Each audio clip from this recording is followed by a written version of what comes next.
Hello मेरे class 10th वाले प्यारे भाइयों और बहनों और मेरे सभी प्यारे दोस्तों। आज हम आपको पढ़ाने जा रहे हैं क्लास 9th का एक बहुत ही इंटरेस्टिंग चैप्टर और क्लास 10th का एक बहुत ही इंटरेस्टिंग चैप्टर फिजिक्स का, जिसका नाम है लाइट। क्या नाम है दोस्तों? क्या नाम है? लाइट। सबसे पहले हम ये जानते हैं लाइट क्या होती है। Light is a form of energy.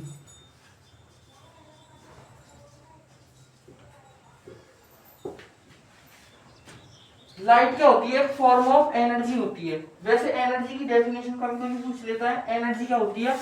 The capacity of a body to doing work. Capacity किसी भी बॉडी की काम को करने की क्षमता को ही एनर्जी बोलते हैं। लाइट फॉर्म ऑफ एनर्जी होती है। ये डुअल एनर्जी होती है। कौन सी होती है? Dual. Dual means double, bracket में लिख लेना, डबल एनर्जी। एक तो होती है वेव एनर्जी। क्या होती है? Wave energy. वेव एनर्जी किसने दी थी? मैक्सवेल ने। किसने दी थी? मैक्सवेल साहब ने। और दूसरी होती है हमारी पार्टिकल एनर्जी। ये किसने दी थी? ये न्यूटन साहब ने।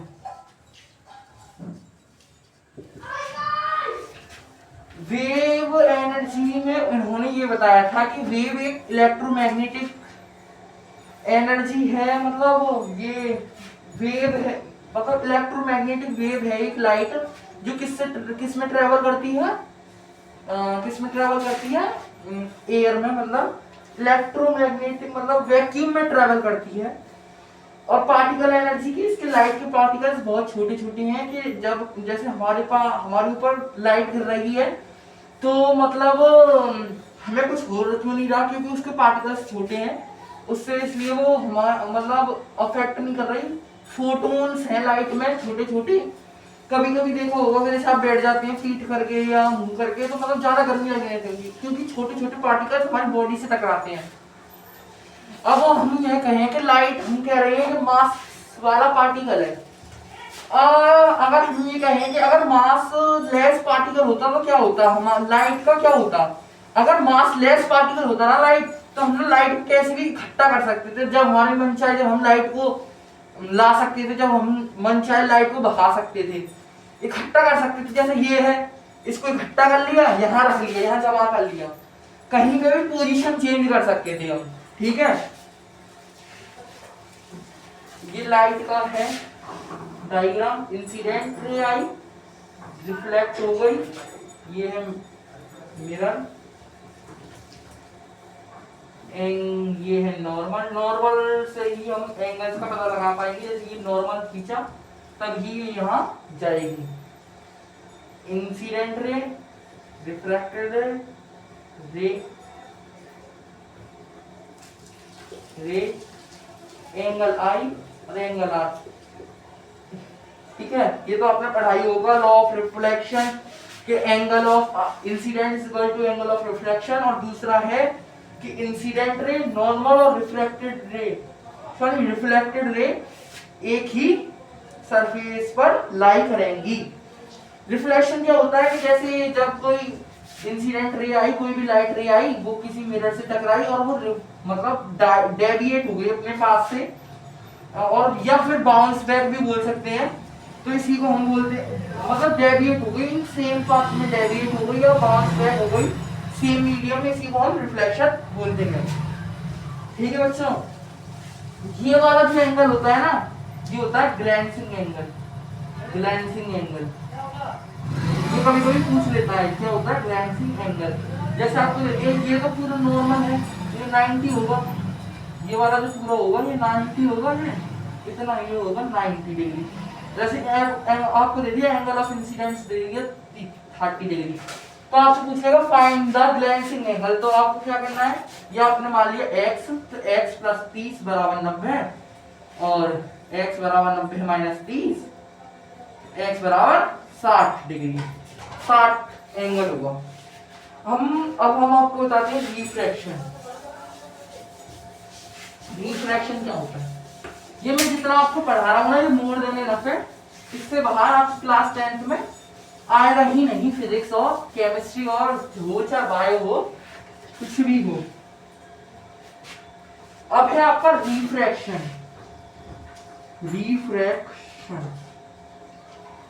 रिफ्लेक्शन तो क्या होता है, ये बाउंस बैक हो जाती है सेम मीडियम में। लेकिन रिफ्रैक्शन ये होता है कि जब इंसिडेंट रे आई, क्या आई बच्चों, इंसिडेंट रे, बच्चों नहीं मतलब मेरे प्यारे भाइयों और बहनों, क्या आई बच्चों, इंसिडेंट रे आई, वो डेविएट हो गई पास से दूसरे मीडियम में, पहले मीडियम में नहीं गई। जैसे ये था तो पहले रिफ्लेक्शन में क्या था, ये एक ही मीडियम है, इसी मीडियम में आई, इसी में रिफ्लेक्ट हो गई या बाउंस बैक हो गई। दूसरे में क्या है, जैसे ये एयर है, एयर से आई, ये गिलास मान लो, दूसरे मीडियम में आई, ये नॉर्मल है, ये डेविएट हो गई, ऐसे हो गई, कैसे भी होगी, मतलब डेविएट हो गई अपने पास से, तो इसी को हम क्या बोलेंगे, रिफ्रैक्शन। रिफ्रैक्शन क्या होता है, इंसिडेंट रे, ये वाली जो इंसिडेंट रे है, normal and refracted ray on line same plane, ये सेम प्लेन है, इसमें ही लाई करेंगी सेम प्लेन में। एंड दूसरा होता है sine I upon sine r equal to k. Sine I upon sine r किसके बराबर होता है, के बोल सकते हैं या म्यू बोल सकते हैं। ये किसने दिया था, स्नेल्स लॉ, इसी को हम स्नेल्स लॉ बोलते हैं, किसी को बोलते हैं, इसी को हम स्नेल्स लॉ बोलते हैं कि sine I upon sine r is equal to mu given by Snell's, so we can say that this is Snell's law. अब है आपका रिफ्रैक्टिव इंडेक्स।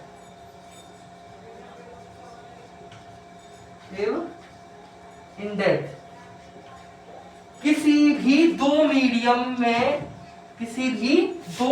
में स्पीड ऑफ लाइट का रेशियो, जैसे मान लो इसमें आई स्पीड ऑफ लाइट मान लो कि 1 किलोमीटर प्रति घंटा के हिसाब से आई, और ये आई मतलब स्पीड से 3 किलोमीटर, तो रेशियो कितना हो गया, 1:3। ऐसे इसको बोलते हैं म्यू बाई एन से डिनोट करते हैं। ये यूनिटलेस होता है क्योंकि म्यू की यूनिट क्या होती है, म्यू की होती है मीटर पर सेकंड और न्यूटन की मीटर पर सेकंड।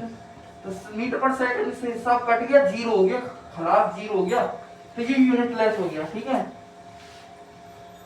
अब मैं आपको एक न्यूमेरिकल करा देता हूं। ठीक है बच्चों,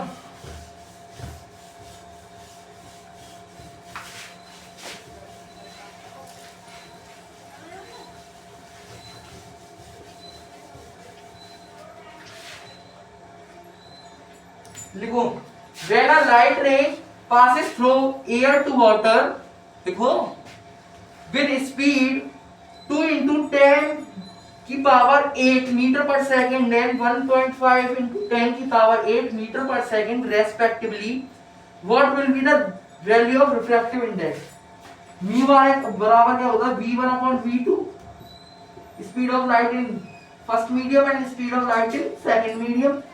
ये दे रखा है 2 into 10 की पावर 8 मीटर पर सेकंड, ये दे रखा है 1.5 into 10 की पावर 8 मीटर पर सेकंड। सेकंड से सेकंड गया 20/15, ये पॉइंट हट के मल्टीप्लाई में चला जाएगा ऊपर। ठीक है, ये आ गया आपका 1.3। ठीक है, अब है आपका एब्सोल्यूट रिफ्रैक्टिव इंडेक्स। क्या है मेरे प्यारे भाइयों और बहनों, एब्सोल्यूट रिफ्रैक्टिव इंडेक्स। अब क्या आपकी क्लास 10th है, थोड़ा ध्यान दें, गर्मियों की छुट्टी पड़ रही है, सिलेबस को जितना निपटा सके उतना निपटा लें, क्योंकि यही आपके फ्यूचर के नंबर्स डिसाइड करेगा। आपका आज ही आपके कल को डिसाइड करेगा। वैसे लोग क्यों कहते हैं प्रेजेंट में जीना चाहिए, फ्यूचर में क्या रखा है, क्या कहते हैं, प्रेजेंट में जीना चाहिए, फ्यूचर में क्या रखा है। जब आप फ्यूचर की नहीं सोचोगे तो प्रेजेंट में कहां से जी लोगे। प्रेजेंट में तो आप ये कहोगे जो होगा वो देखा जाएगा। ऐसे कहने वाले लोग ना दिखते हैं मजदूरी करते हुए। थोड़ा सोचो अपने पेरेंट्सों के बारे में और थोड़ा थोड़ा पढ़ो। अब है आपका एब्सोल्यूट रिफ्रैक्टिव इंडेक्स। ये क्या होता है कि जैसे speed of light in vacuum और अदर मीडियम, चाहे कोई भी हो, ग्लास हो, एयर हो धरती में जो मतलब जमीन पर जो एयर हो, लाइट आई इधर से डेविएट हो गई, मतलब उसी के रेशियो को हम क्या बोलते हैं, एब्सोल्यूट। इसको हम डिनोट करते हैं म्यू ए से। म्यू तो आपको पता ही है, रिफ्रैक्टिव इंडेक्स, और a mean absolute mean a, ठीक है। इसका फॉर्मूला पर c upon v, speed of light in vacuum, speed of light in medium. ये तो फिक्स रहती है, कांस्टेंट है, T3 × 10⁸ मीटर पर सेकंड। ये कांस्टेंट है, ये कभी भी बदलेगी नहीं, ठीक है ना, ये कभी भी बदलेगी नहीं, ये आपको गिवन होगी, ठीक है। अब लिखो एक question, if the refractive index of kerosene oil is 1.5 then what is the speed of light in kerosene oil? refractive index आपको कितना दे रखा है, 1.5, ये आपको पता है 3 × 10⁸ मीटर पर सेकंड। ये आपको निकालना है 1.5v = 3 × 10⁸, v = 3 × 10⁸ मीटर पर second upon 1.5, v = 3 × 10⁸ multiply 10 by 15, 3 × 3, 3 × 15, 5 × 10 = 2 × 10⁸ metre पर सेकंड। आ गया समझ में? क्या किया है, स्पीड ऑफ लाइट लिखनी है वैक्यूम की, ये हमको दे ही रखा है, मल्टीप्लाई कर दिया है, इसे सॉल्व किया, पॉइंट हट गया तो ऊपर 0 चला जाएगा, फिर ये हमने 3 से काट दिया 5 बार, ये 5 से 2 बार, फिर 2 × 10⁸ मीटर पर सेकंड। ऐसी है, if the speed of light in glass is 1.5 × 10⁸ metre पर second, what will be the absolute refractive index? तो इसमें C upon V, तो 3 × 10⁸ मीटर पर सेकंड और 1.5 × 10⁸ मीटर पर सेकंड, ये गया, ये हो जाएगा, ये पॉइंट हटेगा तो ऊपर 10 चला जाएगा, 30/15 2 हो जाएगा, क्या हो जाएगा, एब्सोल्यूट रिफ्रैक्टिव इंडेक्स कितना हो जाएगा, 2। समझ में आ गया? ठीक है, एक बार नोट करना चाहो नोट कर लो, या रोक के भी आप नोट कर सकते हो।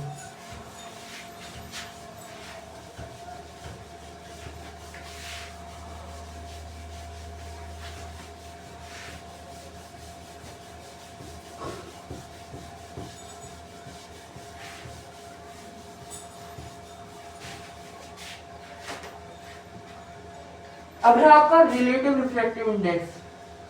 Relative refractive index, the ratio of refractive index of two media is always equal to relative refractive index. दो मीडियम का रिफ्रैक्टिव इंडेक्स का रेशियो किसके बराबर होता है, रिलेटिव रिफ्रैक्टिव इंडेक्स का, ये होता है, इसे हम नोट करते हैं 1μ2 = μ2/μ1। पहले मीडियम से आई लाइट दूसरे में जा रही है, तो दूसरा μ2, दूसरे मीडियम की लाइट μ1, अब दूसरे मीडियम से आई 2μ1 होगा तो कितना हो गया, μ1/μ2, ठीक है। a μw = μw/μa, ठीक है।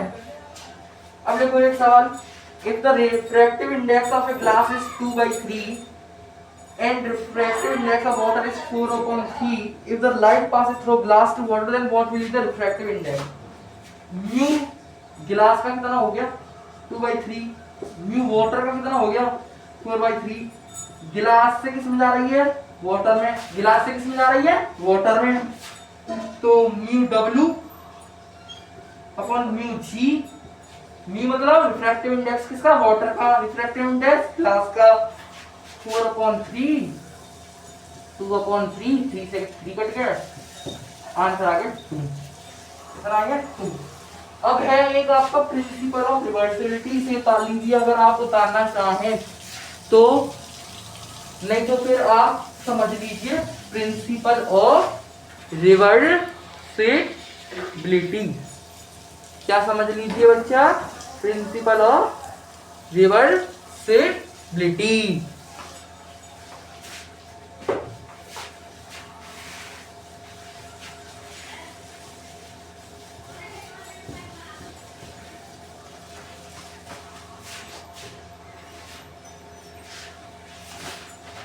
पहले मैं आपको समझा देता हूँ प्रिंसिपल ऑफ रिफ्लेक्सिविटी क्या होती है। जैसे 1μ2 दे रखा है तो इसे हम चेंज करते हैं 1 = 2μ1 में, ठीक है। इसी को फॉर्मूला ड्राइव करना है। ये कैसे हुआ, ये गिलास, ये मीडियम है, गिलास मान लो, किसी को मान लो लाइट आई, नॉर्मल बनाया, रिफ्रैक्ट हुई, नॉर्मल बनाया, इमरजेंट हुई। जब यहां से इंसिडेंट से आती है तो रिफ्रैक्ट, और जब रिफ्रैक्ट से इंसिडेंट बनके दोबारा से रिफ्रैक्ट हो जाती है तो इसी को इमरजेंट बोलते हैं। कौन सा बोलते हैं बच्चों, इमरजेंट। और ये किसके बराबर होता है, एंगल इंसिडेंस की। ए बी सी डी, ये हो गई आपकी रिफ्रैक्टेड रे, रिफ्रैक्टेड रे। अब आप देखो at surface a b, at surface a b, at surface a b 1μ2, 1μ2 पहले मीडियम से किसमें जा रही है, दूसरे मीडियम में, तो इसे हम लिख सकते हैं साइन आई अपॉन साइन आर। किसकी वजह से लिख सकते हैं, रिफ्रैक्टिव इंडेक्स की वजह से। इक्वेशन फर्स्ट हो गई। फिर आप देख लो दूसरे मीडियम से किसमें जा रही है, पहले मीडियम में जा रही है, इंसिडेंट हो रही है, मतलब इमरजेंट हो रही है, और इमरजेंट किसके बराबर है, इंसिडेंट के। तो 2μ1 बराबर साइन आर अपॉन साइन आई, उल्टा हो जाएगा क्योंकि इससे रिफ्रैक्टेड से किससे जा रही है, इंसिडेंट में जा रही है। इक्वेशन 2 मल्टीप्लाई कर दो बहुत इक्वेशंस का, मल्टीप्लाई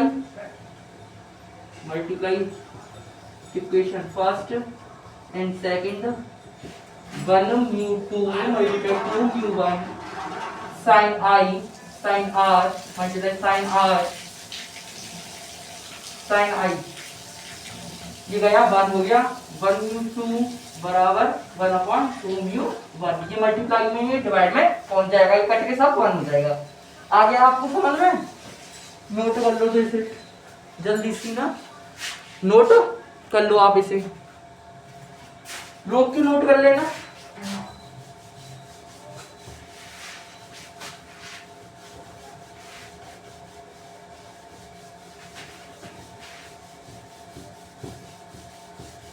आप ना रटो मत, बस समझने पर ध्यान दो। जितना आपको समझ में आ जाएगा ना, आपकी नोटबुक्स नहीं जाएंगी आपके बोर्ड के पेपर में, और आप जितना लिख सको, जितना लिख के प्रैक्टिस कर सको, उतना लिख के प्रैक्टिस किया करो, ठीक है। एक भाई होने के नाते मैं आपको समझा रहा हूँ, बाकी आपकी मर्जी, जो आपको दिखे वो करो। अब कभी कभी आपसे रेयरर और डेंसर पूछ लेता है। क्या पूछ लेता है, रेयरर और डेंसर। लाइट आई पहले मीडियम से दूसरे मीडियम में, अगर वो टुवर्ड्स द नॉर्मल है, टुवर्ड्स द, ये मान लो ए, ये मान लो medium B, towards the normal मतलब नॉर्मल के पास है, तो वो किससे आई है, रेयरर से डेंसर की तरफ आई है, रेयरर से डेंसर की तरफ। रेयरर और डेंसर में क्या डिफरेंस है, रेयरर में तो स्पीड ऑफ लाइट मतलब ज्यादा रहेगी, डेंसर में जाके कम हो जाएगी। मान लो इसमें वाटर है, एयर से आई खूब तेज गति से आई, डेंसर में जाके कम हो जाएगी कि नहीं। अब मान लो आप एयर में भाग रही हो, मतलब ऐसे ही भाग रही हो, आप दौड़ रही हो, फिर आपके आगे पानी आ जाए, उसमें दौड़ना थोड़ा मुश्किल होगा कि नहीं। तो आपके एयर में तो स्पीड ज्यादा थी लेकिन वाटर में जाके कम हो गई, ऐसी इसी के साथ है। तो ये होगा रेयर से डेंसर। इसमें क्या होता है, अगर दूर जाती है नॉर्मल से तो ये होती है डेंसर से रेयर, ठीक है। इसमें इंटर पार्टिकल स्पेस भी आ जाता है। वैसे इतना पूछने को नहीं आता, लेकिन ये पूछने को आता है कि आप बताइए इसमें ए रेयर था या फिर डेंसर था, बी रेयर था या डेंसर था। आपको डायग्राम्स को देखकर पहचानना होता है एमसीक्यूज में। मैं जितना भी पढ़ा रहा हूँ, आप ना प्रीवियस ईयर क्वेश्चंस उठाकर देख लेना, अगर इनसे बाहर कुछ भी आ जाए तो मुझसे कह देना आप कमेंट में, आपको ना चैप्टर खत्म होने के बाद प्रीवियस ईयर क्वेश्चंस करना बहुत ही जरूरी है। अगर आप प्रीवियस ईयर क्वेश्चंस नहीं सॉल्व कर पा रहे हो, मतलब कि आपको पढ़ाना, मतलब पढ़ना बेकार है और टीचर का पढ़ाना बेकार है। न्यू अपडेट्स के तौर पर टीचर को भी अपडेट होना जरूरी है। जब टीचर ही अपडेट नहीं होगा तो बच्चों को वहां से अपडेट करेगा। इसलिए आपको ये करना बहुत ही जरूरी है। अगर आप नहीं सॉल्व कर पा रहे हो, चाहे आपका स्कूल का टीचर हो चाहे कोई भी हो, उसको पढ़ाना व्यर्थ है और आपका पढ़ना व्यर्थ है। और जब आप प्रीवियस ईयर क्वेश्चंस नहीं सॉल्व कर रहे हो, कुछ बच्चे कहते हैं प्रीवियस ईयर क्वेश्चंस इसलिए सॉल्व किए जाते हैं कि मतलब वही आ जाते हैं, बच्चे आसानी से कर आते हैं। ऐसा कुछ भी नहीं है। प्रीवियस ईयर क्वेश्चन इसलिए सॉल्व किए जाते हैं जिससे हमारी अंडरस्टैंडिंग का ग्रोथ हो, जैसे हमारी अंडरस्टैंडिंग बने कि पिछले साल कैसे क्वेश्चन बने, कैसे क्वेश्चन आ सकते हैं, तो उसी के हिसाब से हमें पढ़ने की आवश्यकता है। ठीक है। अब है आपका लेटरल डिस्प्लेसमेंट।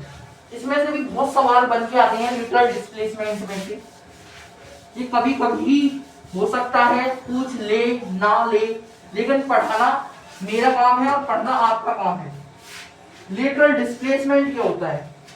सबसे पहले इसके डायग्राम्स को समझ लेना, क्योंकि इसे समझना बहुत ही जरूरी है,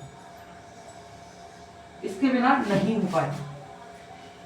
लाइट आई पहले मीडियम से नॉर्मल बनाया हमने, रिफ्रैक्ट हो गई, इमर्जेंट हो गई।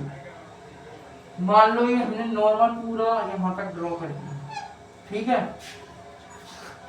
ये इंसिडेंट रे थी, ये गई तो ऐसे है, हमने मान लिया कि अगर ये इंसिडेंट रे ऐसे सीधी जाती तो क्या होता, सीधी गई, मतलब मान लिया कि हमने ये इंसिडेंट रे, तो इसे मान लेते हैं हम इमेजिनरी ऑफ इंसिडेंट रे। ठीक है। ये आपको पता ही है एंगल आर, ये आपका एंगल आई, ये angle I is equal to angle E. ठीक है। ये नॉर्मल है आपका, और इस पे मतलब एक परपेंडिकुलर डाल दो। क्या डाल दो? परपेंडिकुलर। तो एक ट्रायंगल बन जाएगा परपेंडिकुलर डालने पर, राइट एंगल ट्रायंगल। ठीक है, बन जाएगा कि नहीं? अब मान लो जैसे ये एंगल है, तो ये इंटरसेक्टिंग लाइन हुई angle I is equal to angle R. मतलब एंगल ये दोनों तो इक्वल रहेंगे, लेकिन इसमें ये दो लाइन बनी है। देखिए आपने इसमें ये दो लाइन बनी, ये तो एंगल आर है, तो ये पूरा क्या है? Angle I. तो ये क्या बन जाएगा? Angle I minus angle R. ठीक है, समझ गए? और इसे नाम दे दो A B C D, M N O P D. समझने में थोड़ा टाइम लगेगा, एक दो बार आप समझोगे आसानी से आपको समझ में आ जाएगा। डायग्राम में एक बार बना देता हूँ, फिर आपको और आसानी से समझ में आ जाएगा। अब आप देखो in triangle M O P में ये आपका angle I minus angle R है। In triangle M O P sine I minus R कितना होगा? ये किसके इक्वल होगा? OP upon M O P. किसके बराबर होगा? OP upon M O P. ये वाला जो साइन आई है ये किसके बराबर होगा? OP upon M O P. ठीक है। फिर इसे मल्टीप्लाई कर दो, एम ओ इधर हो जाएगा और OP upon sine I minus R. ऐसी triangle in triangle M N O, इस वाले ट्रायंगल में ये एंगल आ रहा है आपका एम एन ओ में, एंगल नहीं सॉरी कॉस आर, ये कॉस ही तो होगा आपका कॉस आर। ये तो साइन हो जाएगा आपका, ये कॉस हो जाएगा। कॉस आर, कॉस आर किसके बराबर होगा? M N upon O M G. तो ओ एम किसके बराबर हो जाएगा? M N upon cos R के। ये आपको ओपी कितना दे रखा है? एक्स दे रखा है, तो x अपॉन हमने मान लिया, सॉरी ओपी x मान लिया है, तो x अपॉन हो जाएगा ये साइन आई माइनस आर, ये हो जाएगा आपका M N is equal to, ये ओ एम हो गया, एम एन हमारे टी के इक्वल है, टी के देख लो एम एन टी, और ये हो जाएगा आपका cos r। कंपेयर कर दिया, यहाँ पे भी ओ एम है, यहाँ पे भी ओ एम है, तो आपका x sine I minus R is equal to हो जाएगा आपका t cos r के, हमें ये निकालनी थी, x की वैल्यू निकालनी थी, x हो जाएगा आपका t cos r sin i minus r, ठीक है, हो गया आपका लेटरल डिस्प्लेसमेंट रूल। अब इसे एक बार समझ लो, इंसिडेंट रे आई रिफ्रैक्ट हुई, इमर्जेंट हुई, ये हमने नॉर्मल बनाया पूरा, ये हमने इमेज कर ली लाइन, इन दोनों में परपेंडिकुलर गिराया, उसके बाद ये हमने ABCD नामकरण कर दिया, इसके बाद हमने ये ट्रायंगल एम ओ पी लिया, इसमें sine I minus R O P upon M O के इक्वल हो गया, बेस तो यही होगा ना, ठीक है।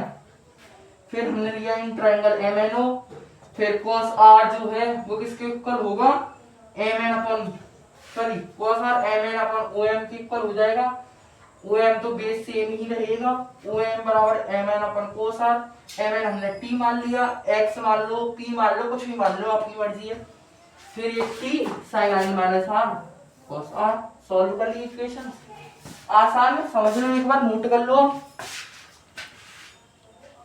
आसानी से आप कर सकते हो।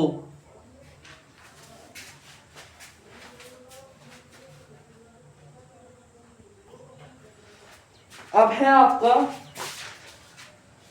की टर्म्स, की टर्म्स पढ़ दो भैया।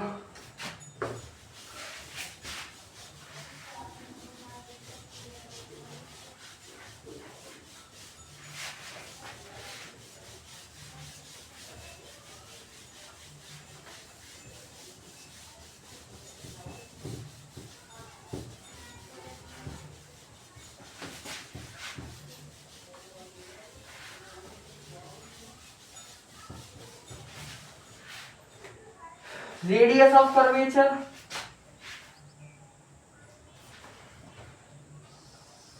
ये आपका मान लो एक मिरर है, कॉनकेव मिरर है, मतलब रिफ्रैक्ट हुई, जैसे ये लाइन रिफ्लेक्ट हुई, नॉर्मल है आपका गई, तो ये ना हमेशा कहां से होगी रहेगी, पहली बात तो फोकस से होगी रहेगी, ये फोकस है, ये सेंटर ऑफ कर्वेचर है, ये है पोल, ये यहां से यहां तक की डिस्टेंस, ये मतलब मान लो कि लेंस मिरर था, तो इसका ये सेंटर, अभी ये ढंग से मिला नहीं है वो, ये सेंटर हो गया इसका, ये मान लो यहाँ था, यहाँ सेंटर फोकस, यहाँ होगा आपका पोल, ठीक है। ये कभी भी आए कहां से होगी जाएगी, फोकस से होगी जाएगी, मतलब यहाँ से होके जाएगी आपकी ये लाइन जो है फोकस से होके जाएगी।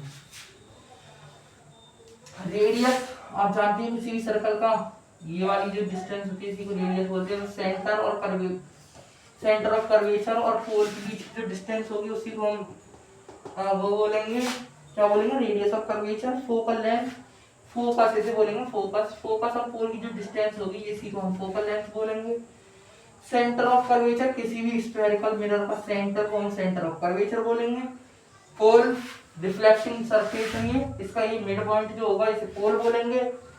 फोकस, फोकस वो होगा मिड पॉइंट इसका centre of curvature, the mid point of centre of curvature and pole, mid point centre of curvature and pole का ये फोकस होगा, मिड पॉइंट।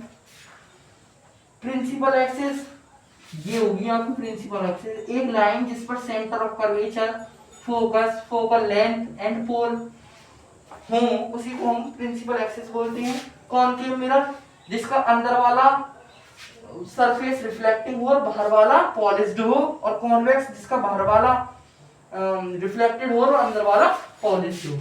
ठीक है, समझ गए? यही थे आपके की टर्म्स। एक और बार आप देख लेना, समझ में आ जाएंगे आपको। कुछ भी समझ में ना आया करे कमेंट में बता दिया करो, अगली वीडियो उसी के ऊपर आ जाया करेगी। रूल्स होते हैं इमेज फॉर्मेशन के, ये एक पार्ट में तो आपको कंप्लीट हो नहीं पाएगा चैप्टर, तो इसे हम 2 पार्ट्स में कंप्लीट करेंगे आपके चैप्टर्स को। अभी हम इमेज फॉर्मेशन बता देते हैं आपको रूल्स, और मिरर फॉर्मूला बता देते हैं। फिर ये जो इतना रह जाएगा इसे हम कल कंटिन्यू करेंगे, रूल्स ऑफ इमेज फॉर्मेशन। या फिर आप देख लेंगे टाइम बचेगा तो। जब कोई रे कहां से पास होती है? प्रिंसिपल एक्सिस से, centre of curvature, focus, pole, principal axis से पास होती है। कहां से होकर निकलेगी? फोकस से होकर निकलेगी। सॉरी पैरेलल होती है कोई लाइन प्रिंसिपल एक्सिस के, ये आपकी प्रिंसिपल एक्सिस है, इसके पैरेलल होगी, यहाँ पे नॉर्मल खिंच जाएगा, फिर वहां से होकर निकलेगी, फोकस से होकर निकलेगी। सेकंड आपकी इमेज भी यही बनेगी। फिर अगर आपकी रे कहां से होकर निकल रही है? फोकस से होकर निकल रही है आपकी रे, सेंटर, फोकस, पोल, यहां से होकर निकल रही है, तो किसके पैरेलल आएगी? प्रिंसिपल एक्सिस के पैरेलल आएगी। अगर सेंटर ऑफ कर्वेचर से होकर निकल रही है, मान लो सेंटर ऑफ कर्वेचर, फोकस और पोल, तो ये यहीं से जाएगी और यहीं से वापस आ जाएगी अपनी सेम पर। अब आप पूछोगे क्यों? अब जैसे यहाँ से ये लाइट आई, नॉर्मल खींचा आपने, तो नॉर्मल में भी तो यहीं से जाएगी। समझ में आ गया आपके? अब है आपका चौथा एंड आखिरी कि angle of incidence angle of reflection के बराबर होगा, angle I equal to angle R. अब है आपका मिरर फॉर्मूला, इसे आप समझ लो।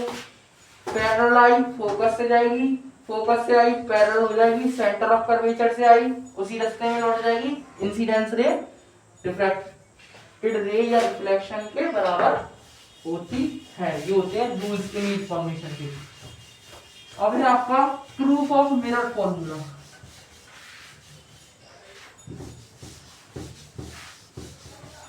ये थोड़ा हार्ड पड़ जाता है प्रूफ ऑफ मिरर फॉर्मूला, इसे बिना लिखे आसानी से पहले आप समझ लें, 2-3 बार समझने का ट्राई करें, लिख लिख के देखें, आपको ये समझ में आ जाएगा। ये है आपका, ठीक है, पैरेलल आई प्रिंसिपल फोकस के कहां से होकर निकलेगी?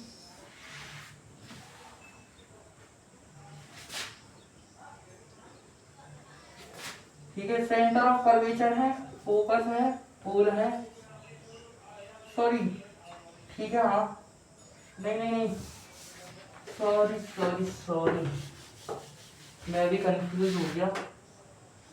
ये मान लो सेंटर ऑफ कर्वेचर है, फोकस है, पोल है, ऑब्जेक्ट आपका रखा है सेंटर ऑफ कर्वेचर से पीछे, तो ये पैरेलल आएगी, कहां से होकर निकलेगी? फोकस से होकर निकलेगी। फिर हमने ये लाइन कहां से भेजी? पोल से भेजी। फिर ये हाँ, ये कहां तक आएंगी आपके? ये यहाँ यूं जाएगी और ये यहाँ पे आपको यहाँ से ये हो जाएगी, तो ये कहां तक आएंगी आपकी? सेंटर ऑफ कर्वेचर से पीछे। ये मान लीजिए ए डैश, ये मान लीजिए A B M P C हो गया आपका, एफ हो गया, ये मान लीजिए एन, यहाँ से यहाँ तक डिस्टेंस है एन, ये आपका फोकस हो गया, ये आपका ऑब्जेक्ट डिस्टेंस हो गई,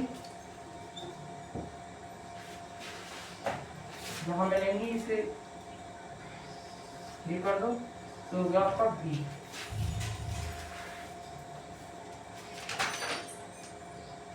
बी होता है ऑब्जेक्ट डिस्टेंस और यू होता है, सॉरी, वी होता है इमेज डिस्टेंस और यू होता है ऑब्जेक्ट डिस्टेंस।